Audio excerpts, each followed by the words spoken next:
Nine News can exclusively reveal Port Adelaide is poised to lose its most experienced football person, football manager Peter Rohde. After 32 years as a player, coach and administrator, Rohde will leave the game at the end of the season to head into the business world.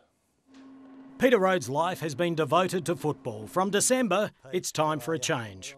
My father once said to me, I have to get a real job one day, and it's taken a long time, but I'm going to go out and do something different. Rohde arrived at the Power when they were reigning premiers and leaves a decade later as they surge back up the ladder. In between, the club was pushed close to collapse. Pete's career captures that complete transformation. During all of that period of very, very significant change, Peter was the constant. Port Adelaide has much to thank him for. He helped attract and retain the talent that's now driving its revival. Adelaide Carlisle and Jackson Trengove and Robbie Gray and Jasper and Boakey are the classic examples of that, in that they all had lots of opportunities to go back to Victoria, but they all decided, they made the commitment to each other that they were going to see it through, and that's why we do hope that we'll get some really sustained success coming out of it. In the club's darkest hour, following the death of John McCarthy, it was Rohde who led the response, flying immediately to the United States.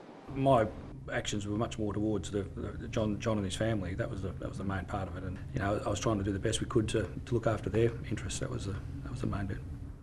It was the first decision, and it was the best decision we made because Pete handled it very well. Footy has changed a lot since Rohde's playing debut back in '85. Mark McClure, David Rees-Jones and a couple of Geelong blokes all got 4 weeks before the siren, before the first bounce, so that was my introduction to VFL footy. It's all over! After 163 games, his off-field career began immediately coaching Norwood to the '97 Premiership, and then the Western Bulldogs before being sacked. History will say maybe I wasn't as well prepared for it as I should have been at that stage, and I was still very young.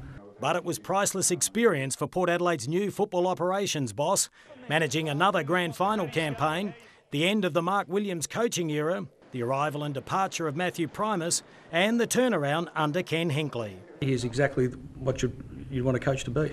Rohde leaves the ship in good shape, but with a challenge to replace him. The reality is that we'll probably need 2 or 3 people to distribute the load. The 49-year-old will remain in the fitness business, taking control of EFM health clubs as it looks to expand nationally. Kim Dillon, 9 News.